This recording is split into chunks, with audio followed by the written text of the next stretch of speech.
Qu'est-ce qui se dessine dans ce millénaire lorsque une délégation de la région Normandie vient en Sicile? L'objectif, c'est de nouer des partenariats, d'avoir potentiellement des expositions avec des pièces qui viendraient de Sicile pour être présentées en Normandie. C'est ça dont on parle?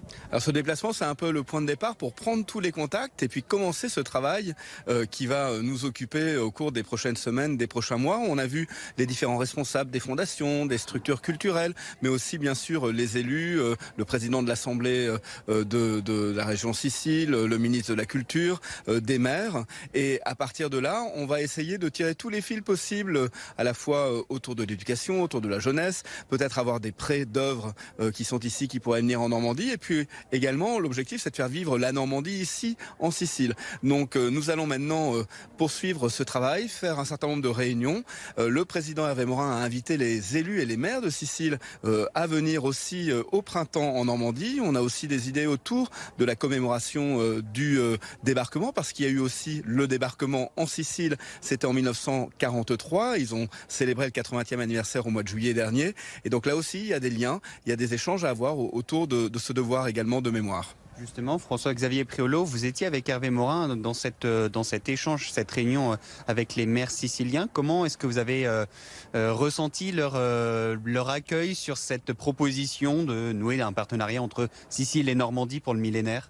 Écoutez, il y avait beaucoup d'émotions parce qu'il y avait un tel enthousiasme, une attente, une volonté de faire ensemble. C'était absolument formidable, cette réunion avec les maires. Ils sont très très demandeurs. Ils aiment la Normandie, ils sont fiers de ce passé commun et on a vraiment en partage cette histoire qu'il s'agit de faire connaître. Et donc, d'une certaine façon, la Normandie, c'est aussi une façon de réunir tous ces élus et on a envie vraiment de travailler avec eux. C'était très chaleureux. On a conclu la journée hier avec une grande soirée normande.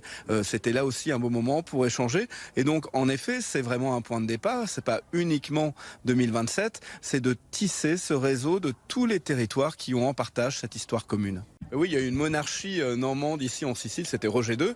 Et c'est vrai que c'est un élément de l'histoire qui n'est pas forcément connu et que, à travers le millénaire de Guillaume, c'est aussi de célébrer les racines normandes de plusieurs territoires en Europe. Il y a l'Angleterre, il y a l'Irlande, mais il y a aussi ici la Sicile. On a eu une réunion très intéressante avec des maires de Sicile hier qui disaient tous on est très fiers de cette appartenance commune. On a envie de la faire connaître et profiter de cette année en 2027 pour faire d'une certaine façon un peu aussi l'année de la Normandie ici en Sicile.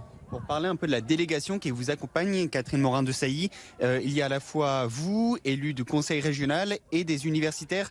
L'objectif, c'est en effet d'avoir une mission à la fois politique, mais aussi culturelle, autour notamment des études de l'université, c'est ça.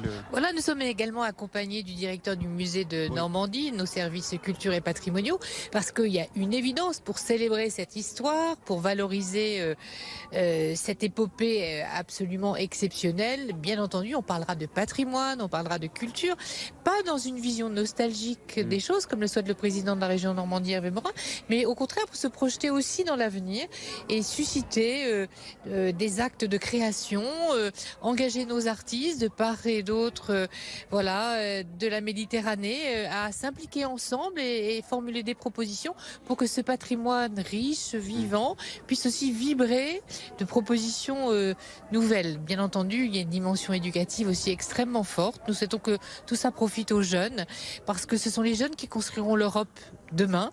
Et ils ont besoin de connaître justement leur passé pour mieux se projeter, mieux construire ensemble, bâtir des liens au-delà des mers, au-delà des continents.